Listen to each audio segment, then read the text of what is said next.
Ayan, kumulo na siya mga kakimning. And then, ayan, magandang araw mga kakimning.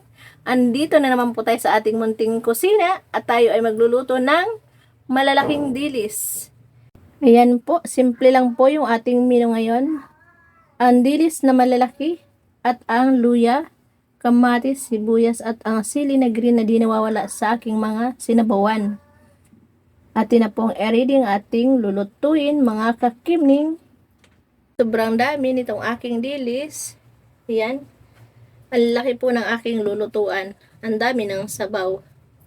Ilalaga na luya, na kamatis, at saka ang ating sibuyas, and then ang ating sili. Atin po munang ilalagay yung tubig na yan, saka yung mga ingredients. Ayan, lagyan na rin natin ang asin. At saka yung pampasarap. Hindi ako nakakuha ng takta, kaya ito na lang yung aking lalagay. Unti po yan, nagbuo lang. Yan. Baka ako yung mabash sa ano.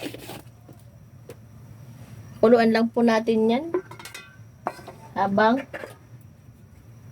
nakulo ay tayo ay magliligpit dito sa kusina. Takpan natin at nang madaling kumulo. Kumukulo na yung ating pinakulong tubig na may halo ng mga ingredients ko. Atin ang ibuntog ang ating dilis na malalaki. Ayan po, kinamatisan lang ni Mama Loves ang ulam ni Papa Loves. Favorite ito ni Papa Loves.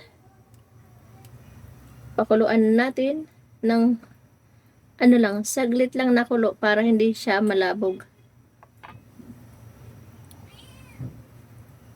Mga 1 minute siguro. Takpan natin ulit.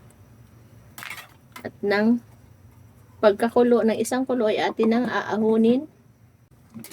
Ayan, kumulo na siya mga kakimning. And then, papatayin na po natin yung ating apoy para siya ay hindi labog. Tikman muna natin. Ayan, sakto ang lasa. At sakto din ang asim niya kasi isa lang yung kanyang kamatis kasi ginto po ngayon ang kamatis. Luto na ang aming ulam. Ayan siya, yung dilis na malalaki. Yan po, pinakita ko po sa inyo yung dilis na malalaki. Atin na pong i-off yung ating apoy. Thank you po sa inyong mga manonood ko.